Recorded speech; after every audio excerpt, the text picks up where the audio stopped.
Emmanuel Zapata. So our number 8 seed has unfortunately been eliminated by Emmanuel Zapata, and it is going to be him versus Riley Factura. Yeah, facing Manuel in round one, and let me tell you, there are some mons in this team that make you think, oh man, this is gonna be a long one. And judging by the fact that we had to hop on Shane a little bit early to wait for that round, this is probably gonna tell you how long this potential matchup can be. Exactly right. I mean, we saw how Riley played in his top 4 matchup against Don. He didn't lose a single Pokemon, Eddie. He did not lose a single Pokemon. Wow, that's quite the feat. That's usually a rarity in VGC, whether it be Swiss, Top Cut, or just a friendly battle when it's a best of 1. You almost never even see a 4-0, let alone an 8-0.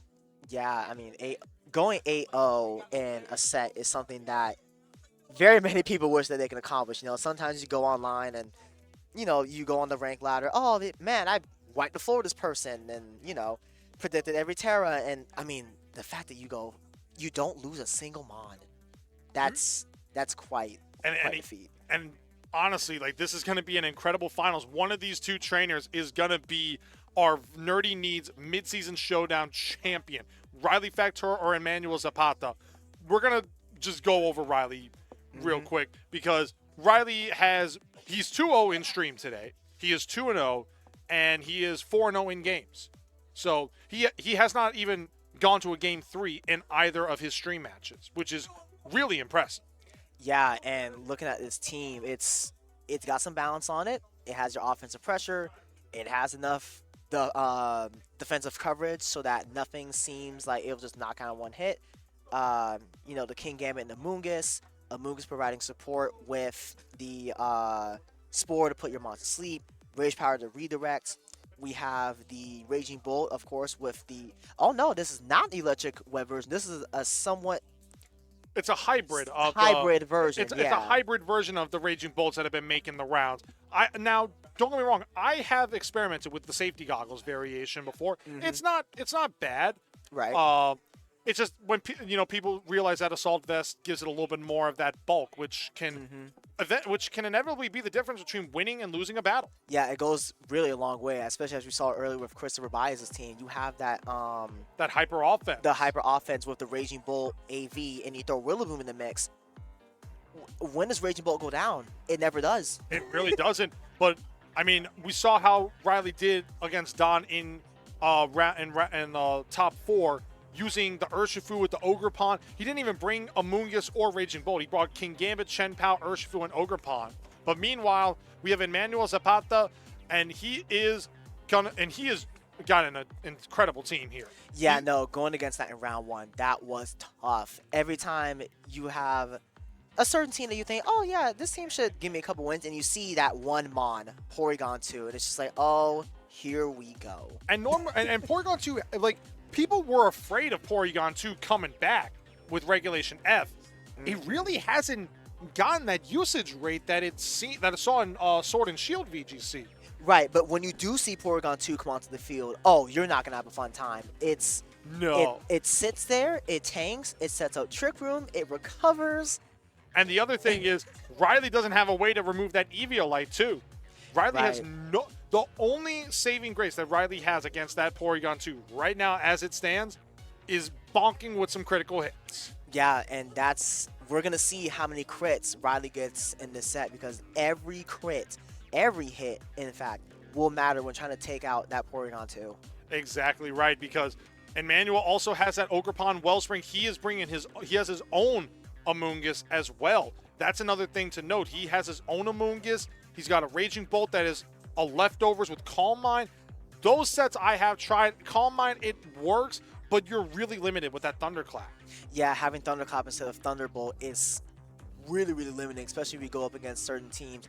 Riley doesn't have any priority blocking Mons per se, but the fact that you have an Amoonguss with two status moves, one with Spore, and while the Raging Bolt is Terra Grass, that does matter. And we do get into our finals matchup, ladies and gentlemen. Emmanuel Zapata versus Riley Factura. The download comes up, gets that special attack boost. Incineroar gets the Intimidate off. And Riley's King Gambit is automatically at +1 by virtue of that Defiant. Right, and to mention the download getting special attack, that's huge. because you want your Porygon 2 to hit as hard as it can on the special attack, especially when if it needs to Terra Blast one of Riley's Mons, you're making sure it's on the strongest stat, the special attack stat. You're exactly right. But also, this Incineroar, it does have Fake Out, and it's going into the Urshifu, making sure it stays flinch for one turn here. King Gambit going for the Kowtow Cleave into the Incineroar. That's a +1, and it does a good amount of damage, but Porygon 2 going for that Trick Room. And that's really going to hurt Riley, especially seeing that his Urshifu is Choice Scarf, which means it's probably going to be the last Mon to move every single turn for every turn of this Trick Room. I think you're probably right here, as this Urshifu does have the Aqua Jet, though, so while it would be the slowest Pokemon on the field using something like a U-turn or Surging Strikes, it does have that priority Aqua Jet, and Emmanuel doesn't have like a Farigiraf or a Indeedee with Psychic Terrain to make sure that the Aqua Jet can't be used.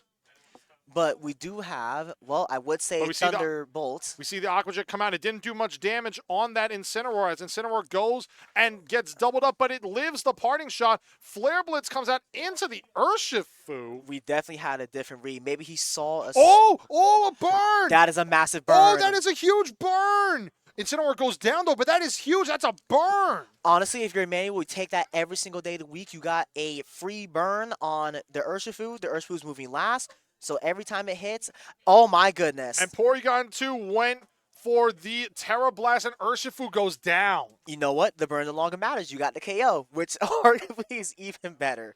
I think you're right on that side of things. The Urshifu going down, so that burn really doesn't matter. But now in comes the Chen Pao on Riley's side, and now this King Gambit at +1.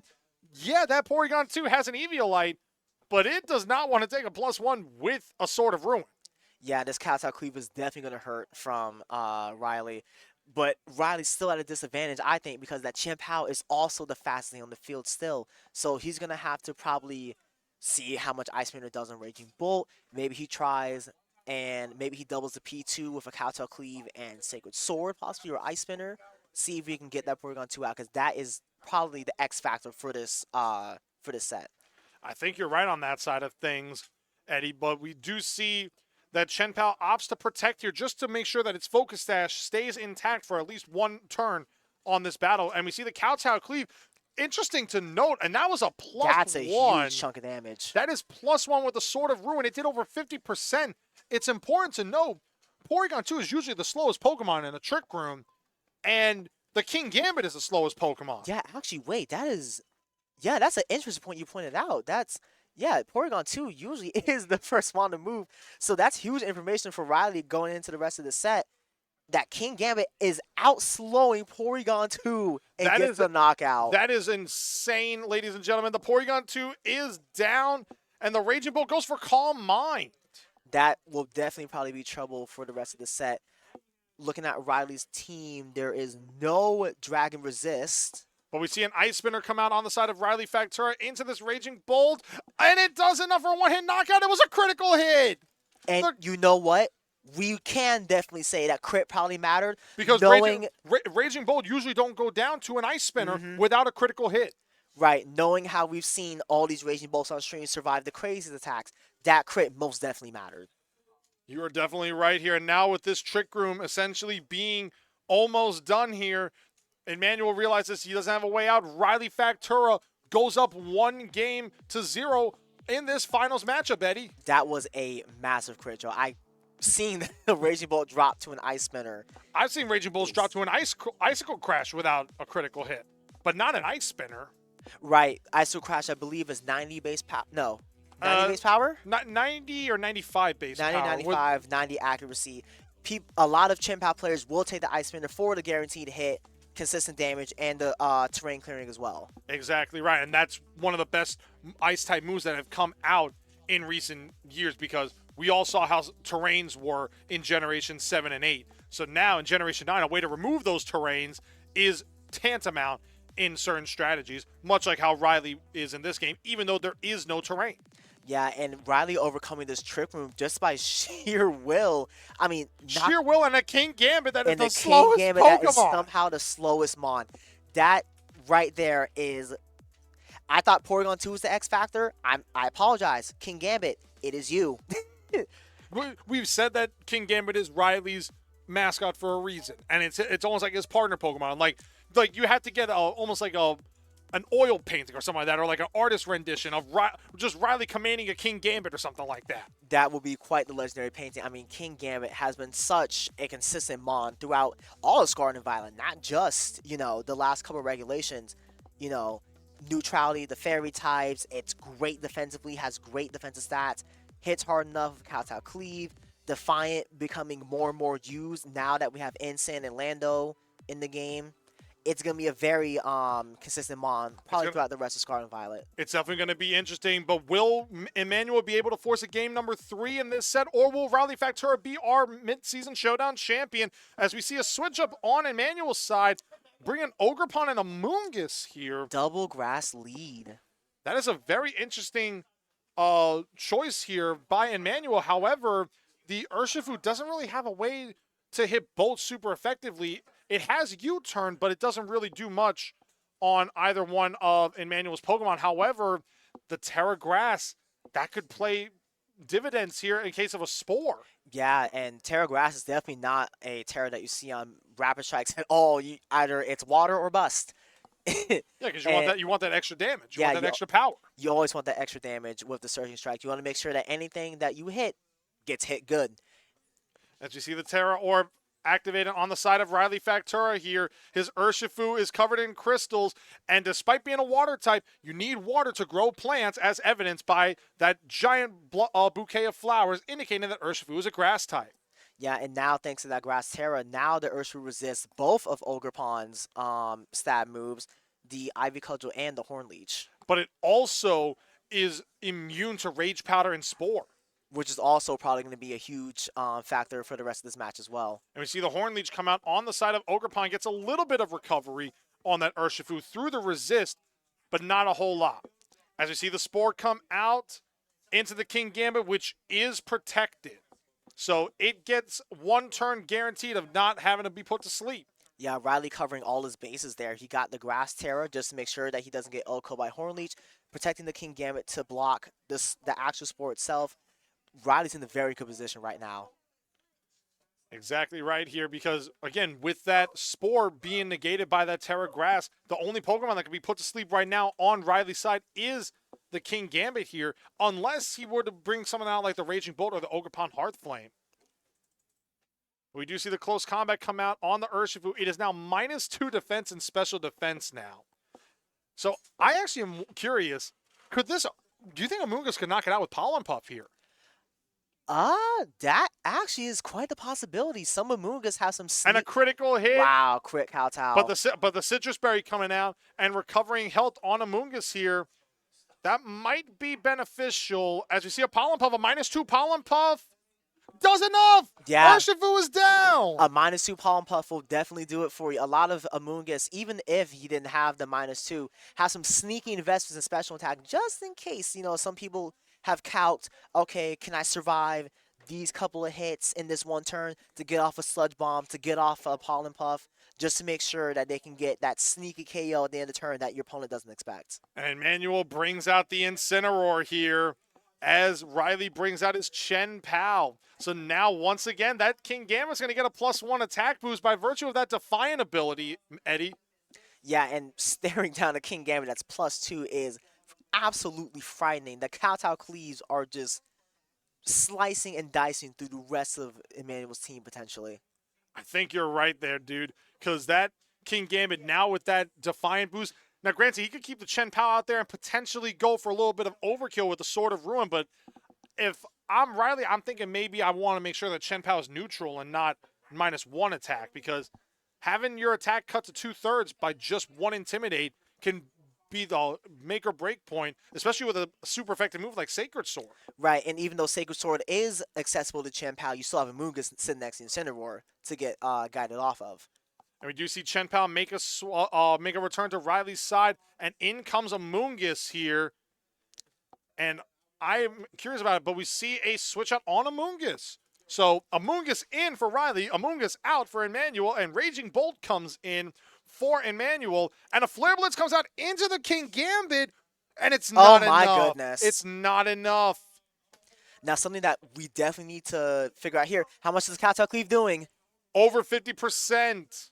That's not a bad kowtow cleave. You take that every day of the week if you're Riley. But we do see the Raging Bolt get the leftovers recovery here. And Emmanuel still does have his Terra option in the back here. So he could potentially go with like a Terra Grass on the Raging Bolt, potentially. But even then, there's still a Sucker Punch threat on the side of Riley Factura. Right, and I think Sucker Punch and Thunderclap have the same level of priority. So It would come down to speed. right, actually no, Thunderclap should fail because no, it needs to be an attack in general. It needs to be an attack in general, but Sucker Punch would count as an attack. Right, and I believe Raging Bolt has more speed naturally than King Gambit.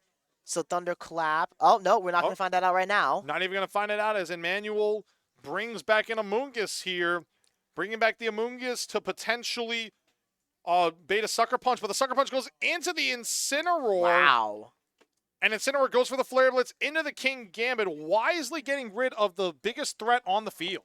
Yeah, that getting rid of King Gambit right now is huge. Those kowtow cleaves will start to stack up soon. And if you're gonna Amoonguss goes for the Spore, trying to go into the Amoonguss, and it's not affected by virtue of it being a Grass type.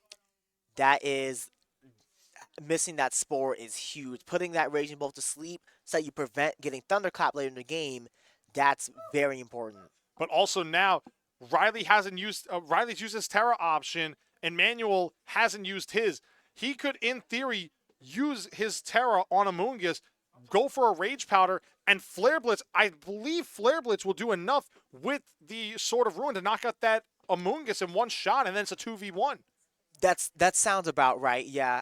Amoonguss, while being one of the most defensive mons that we've seen in recent VGC history, still can go down to a mon that's maybe not as heavily invested in its attacks.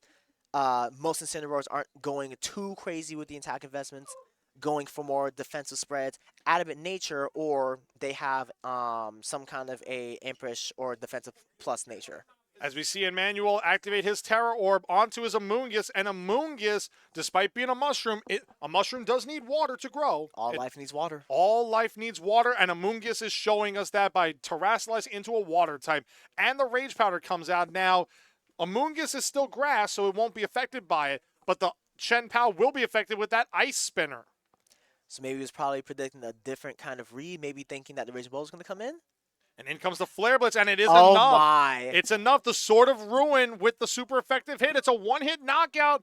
Will Incineroar go down? Incineroar survives! It's a recoil. It survives the recoil. Are you kidding me? Sword of Ruin giveth and Sword of Ruin taketh. You know, with the amount of damage that Incin just did to the Amoonguss, up to 33% recoil of what you dished out, that's a lot of HP that took a recoil. And we see the Rage Powder once again coming out on the side of the Amoonguss. The Sacred Sword comes out here, does a good amount of damage, but the Flare Blitz will definitely bring Chen Pao down to its Focus Sash, but Incineroar will go down to the recoil. Yeah, and the Focus Sash coming in clutch, giving Chen Pao just a little more chance at life, even though we know that the Raging Bolt has Thunderclap to use. It's going to be a very tough situation. Could you imagine if that Incineroar got to burn on its way out the door? Yeah, and I was just thinking to myself, does Flare Blitz still burn? I mean, I think it's a 10% chance to burn is not very high. It's not high at all, but you have a guaranteed recoil with a chance to burn. Yeah, and that's something that you shouldn't wish for. Definitely don't wish for a burn off Flare Blitz. I can't remember the last time I've ever gotten a burn off a Flare Blitz. You're definitely more likely to get burned off of like a Sacred Fire from an Entei per se. Than a Flare Blitz. Yeah, definitely more than the Flare Blitz. And we see the Rage Powder come out on the side of Emmanuel. And Riley goes for the Sucker Punch, and it fails. The Sucker Punch was redirected, and it failed. And Raging Bolt goes for the Dragon Pulse here. Dragon Pulse for insurance. Dragon Pulse for insurance. That's a smart play on the side of Emmanuel, and he forces game number 3. Yeah, that was very well played by Emmanuel. That was amazing. An amazing rebound by Emmanuel. Being able to play around. He set up that King Gambit, and he managed to play around that King Gambit and earn himself the victory and force a game number 3. Yeah, that King Gambit on Riley's side was looking really scary. Plus, like I said earlier, +2 King Gambit with a kowtow cleave can really carve through Riley's team, or sorry, through Emmanuel's team. The only resist that he has is Incineroar, and even then, he doesn't want to see too many kowtow cleaves after a while. And also, again, with the Chen Pao giving that Sword of Ruin, lowering Incineroar's defense by 25%, even through the resist. And if, in just a crazy situation, if Emmanuel had gone for the Terra Ghost, then Incineroar's definitely not surviving a Kowtow definitely cleave. knocked out. It is definitely not. But we said it before, Eddie. Best sets always go 3 games. Agree or disagree? I definitely like to say that. Yeah, it shows that both players are locked in. They're adapting to each other, and that they're able to feel out in the first 2 games to get to that game 3 to show, hey, the first game and the first 2 games, I can prove that I can win this, and that's what game 3s are all about. Exactly right. And this is going to be an amazing game 3. Essentially, let's do a little wrestling here. The next bout, scheduled for 1 fall to the finish, is for the Nerdy Needs Midseason Showdown Championship. Introducing first, from Kissimmee, Florida, weighing in at something amount of pounds with a King Gambit on his back, it is Riley Factura. And from I don't know where, so we'll call him parts unknown, also weighing something that I do not know, but he is carrying the Golden Go and Incineroar on his back with a Porygon 2 to set up Trick Room. It's Emmanuel Zapata. Yeah, Ding, and ding, ding. and going into this game 3, I wonder what Emmanuel's lead is going to be, because the lead for this game will probably determine the set. Did we see the P2 come out? I don't know. I mean, that P2 could potentially come out here, but it all depends on what Riley leads as well. Game number 3, Eddie, we're in it, and it's Amoonguss and Ogerpon once again. It's the same leads as game number 2, as Riley leads the Urshifu and the King Gambit. Yeah, so seeing Urshifu just staring down 2 grass types, one with Water Absorb, it kind of just doesn't really do much here. Looks like Riley's going to lock in to U-turn again. We'll see if Emmanuel clicks Rage Powder at all. This is quite the mix-up situation that you can get into. Do you try to Rage Powder the Urshifu, but does Riley Terra? And it leads to a whole bunch of situations that you can go for. As we see Riley switch out the King Gambit here, bringing in Ogerpon, and Urshifu going for the U-turn, a super effective move on the Ogerpon here. Only did half. Only did half, but that half could go a long way here as Riley gets a free switch out while doing damage. Yeah, definitely the half will go a long way. I mean, both the Ogerpons, I believe, having Horn Leech, a very standard move in any Ogerpon set. If it hits the other Ogerpon, no, it hits the King Gambit, not going to recover much. That is a not very effective attack, but it does get health and brings it back up over 50% as the Amoonguss goes for the Pollen Puff into the King Gambit, potentially thinking that there was going to be a Terra Grass close combat. Right, and that's the mix-up that was potentially leading to. Do you go Terra Grass U-turn because Amoonguss can't redirect it regardless? Or if Ogerpon Spike his shield, well, Unseen Fist just says, goodbye. Yeah, anyways. Yeah. As long as I'm a direct contact move, I'm going to hit you through your protect. But now the question is, this Ogerpon is Grass Fire. If Riley terrestrializes that Ogerpon, it loses the Grass typing and therefore would be affected by a Spore. Right, and also to consider if the Ogerpon on Emmanuel's side goes for, let's say, an Ivy Cudgel in Utera, now you're weak to it. We see a wow, what a come sucker out. punch. Ogerpon survives, but Riley's Ogerpon comes out and finishes that Ogerpon. That's huge. Riley's Ogerpon outspeeding Emmanuel's is absolutely huge. Who knows how much damage Emmanuel's Ogerpon could have done. Not sure, but we do see King Gambit is now going to go to Dreamland as it's taking a nap by virtue of the spores being released by that Amoonguss. Yeah, he's probably dreaming about how to lead his Bisharps in the battle. Yeah, give or take. But he's also, and he's doing it defiantly by virtue of the Defiant ability coming out by that Incineroar's Intimidate. Yeah, even in his sleep, he grows stronger. Even in his sleep, he grows stronger. Oh, now this looks aggressive. This is going to be very interesting on Riley's side. He is opting to potentially terrestrialize that Ogerpon into a fire type, which once again would leave him susceptible to a Spore. Right, and I mean, if you're the Amoonguss on the other side, do you go for the Spore? Because, yeah, you're Terra Water, but Ogerpon Her Flame covers both the grass typing of Amoonguss and the Terra Water. And we see a switch out actually on the side of Amoonguss here And in comes the Raging Bolt. Uh-oh, now here comes a potential wall for Riley to overcome. As you do see a Stomping Tantrum, this is -1 Stomping Tantrum. It doesn't do much to Incineroar, but Incineroar going for the parting shot and lowering that Ogerpon even further. It's now -2 attack, Eddie. Yeah, you're going to need to have a pretty juicy crit in order to go through whatever Mon comes in Incineroar's place. As it's going to be the Amoonguss once again. Amoonguss making its return to the field of battle. Yeah, now Riley's staring down a Raging Bolt and an Amoonguss. It's not looking... Urshifu kind of doesn't like to see the situation. But thankfully, the Urshifu is Terra Grass, so Thunderclap is not going to hurt that much. It's not going to hurt that much. However, the Amoonguss does have the Pollen Puff, as we saw. Now, granted, that was -2, but, I mean, even a neutral Pollen Puff is still going to be super effective. So it could very well hurt that Urshifu for about 50% maybe. Right. Now, do you close combat Raging Bolt, and maybe do you Horn Leech the Amoonguss, or do you Ivy Cudgel it? Because we still have Terra access on Emmanuel's side. You are correct on there, as we are seeing Riley opt to switch out Ogerpon here, maybe trying to say that Emmanuel was going to go for a Spore into that slot on a Terastallization here. But we see the Terra Orb once again activating on Riley's side here, and instead of it going into the King Gambit or the Ogerpon, it's going into Urshifu once again. Yeah, I think this is a really good Terra. Yes, you might get Pollen Puffed, and that's what comes with the territory. You know, going against a Mon that has that kind of option to you. As you see the Thunderclap, not very effective now. And the close combat comes out on the side of Urshifu, just under 50%. Just under 50%. But that defense drop is going to be big. So the And Amoonguss goes for the Spore, and it went into the King Gambit slot. Oh, that's a really missed opportunity, I think, on Emmanuel's side. The Pollen Puff, as we said, could have been really huge. Having a -1 special defense, Amoonguss maybe doesn't need that much special attack investment in order to get the knockout on this Urshifu and try and get Emmanuel into a better position to win this game.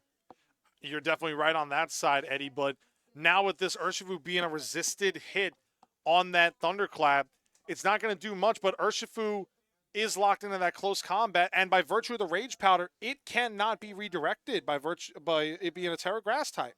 Right, and with that special defense drop too, now the Thunderclap hits just a little bit harder. That Dragon Pulse hits a little bit harder, and that adds up over time. And now the Sword of Ruin with the close combat gets the extra damage that Urshifu needs to knock out the Raging Bolt. Wow, it high rolled. So no, Raging Bolt wasn't as tanky in that situation as we thought it was. And we see a Pollen Puff. It was a side Pollen Puff, but it fails. Oh no. Oh, that's back-to-back turns that Emmanuel just missed. 2 pivotal turns in this game. And now Incineroar comes out here with the Urshifu, lowering its attack by 1 stage, as well as the Chen Pao here. But now Emmanuel's got a choice to make here. What is he going to do on this turn? Because the Incineroar is the Chen Pao's not -1 attack. It's still going to hurt. But Chen Pao could even go for a potential Rage Powder and take that Ice Spinner, which will do super effective damage. Right. And Urshifu is a grass type, so it's going to get a Sword of Ruin with the close combat into the Incineroar, even at -1. That's going to hurt. Right. I mean, Ensign can fake out the Urshifu, but then you still have to deal with the Chen Pao. Chen Pao is going to outspeed both Incineroar and Amoonguss before Amoonguss can do anything. And the battle was canceled. Emmanuel realizes he didn't have an option. Riley Factura is your Nerdy Needs Midseason Showdown champion. Yeah, Riley really pivoted that well. The use of the King Gambit in this game, throwing it back in to absorb another Spore, having the Urshifu get that clutch close combat on the second hit of Raging Bolt, that was huge. That's the power of the Sword of Ruin, Eddie. That is the power of the Sword of Ruin. Getting that extra damage roll on the Raging Bolt to just get it out of the battle. And that was huge because once that was gone, Emmanuel really didn't have any much priority left, which even though Urshifu was going to resist it afterwards by virtue of becoming a Terra Grass, that's just what it comes down to. That Terra Grass was so critical on Urshifu to be able to avoid any Amoonguss with the Spores and Rage Powder redirection. Yeah, getting the blocking Rage Powder, blocking Spore, resisting Thunderclap. that's huge in the long run. And then having Chen Pao sit next to you too, you close combat in the Raging Bull, it's no longer as tanky as it thinks it is. And that, like I said, that knockout was absolutely huge going to the rest of that match. Exactly. I mean, Emmanuel played that game as best as he could. He was playing incredible. Being able to force a game 3 on Riley, who he did win 4-0, essentially. I mean, it was battles canceled at 4-2, conceded, but Riley didn't lose a Pokemon again. Yeah, once again, the pivoting has been just huge in this game. Like I said, the Terra on Urshifu, giving it some more longevity. King Gambit didn't get knocked out. Survived the Flare Blitz. Surviving the Flare Blitz, that was incredible. Yeah, but also, I mean, that was a testament to Emmanuel in game number 2. Having that Sword of Ruin allowed him to get the extra damage on Riley's Amoonguss to force that game 3. Yeah, Sword of Ruin giveth, Sword of Ruin taketh. It's truly a double-edged sword. Truly. Maybe that's why Chen Pao has 2 swords in its mouth. That makes perfect. Well, I think it's a sword split in half and it became the teeth. But we'll definitely say that it's a double-edged sword. It's the way that it helps and harms both sides of the field. And I've had a theory on Chen Pao's sword, and I would say it now, but I think it's better left a little, leave the viewers guessing and all that. I think it's best to leave the viewers guessing on what I think about Chen Pao with that sword.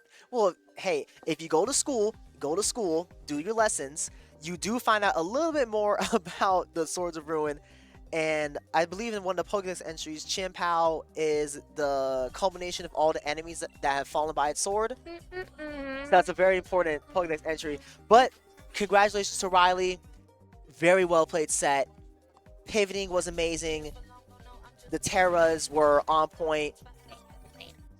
It was a great It was literally a perfect finish for Riley Factura. Getting that midseason showdown, getting a little bit more championship points on his way to EUIC, to the Orlando Regionals, maybe NAIC, and we already know that by virtue of him winning Pittsburgh Regionals, he's going to Honolulu. Yeah. So starting this year, winning a regionals will get you an automatic Worlds invite, and basically anything above that is just for travel stipend, for other rewards, for other invites. So Riley, I think he's like 800 CP by now. He is the highest in North America, I'm pretty sure. Yeah. Sorry, if it's not him, it's Joseph Ugarte. But those two in top 2. Yeah, they're like neck and neck, and that also helps out with the new Worlds format, which I think if you're in like the top 8 or top 16, I think you get a round 1 bye. It's not, you don't get a day 1 bye. I think it's a round 1 bye. So you automatically start 1-0 on Swiss day 1. So you would only need to win 4 rounds instead of winning 5 to advance to day 2. Right. I know they changed. Yeah, no more skipping day 2s. But if it is the round 1 bye, that's still huge. It's one less opponent you have to face. You just relax, strategize for whoever you think your next opponent is, and you just go from there. Exactly right. But any closing thoughts on today's midseason showdown? It's been a great midseason showdown. Usually, I've been playing here at this store for, I think, a little over a year now. Usually, mainly playing TCG. Watching the store grow more into VGC, it's been great to watch. Tampa really doesn't have many VGC places to go to. This is probably the biggest one right now. I'm definitely looking forward to see where this goes. Maybe we get so many people here that we have to maybe change stores, or maybe have to do, split. I don't know how we do this. I mean, there's always a possibility with stuff like that, but I do know that the next time you're going to see Florida VGC players battling it out, ladies and gentlemen, is next weekend, where in Maitland, Florida, we're going to have 6, I believe TJ said that right, it's 6 different setups. They're gonna have a Go Cup, a Go League Challenge, a Trading Card League Challenge, a Trading Card Cup, a Video Game Midseason Showdown, and a Video Game Premier Challenge, all in one weekend. And it's all gonna be at Cool Stuff Games in Maitland, Florida, ladies and gentlemen. Yeah, Friday and Saturday. I believe most of the stuff starts at 11. I know the VGC stuff starts at 11 on Friday and Saturday. I think the Go stuff starts a little bit earlier. It's definitely be a packed house at that Cool It's gonna be Mainland. it's gonna be a packed house, Eddie. And thank you guys so much for tuning in with us here at the Video Game Midseason Showdown. Once again, congratulations to Riley Factura. Congratulations to all of our Top Cut and all of our players here today. We will see you guys with the next Midseason Showdown and Premier Challenge here at Nerdy Needs and on Florida VGC.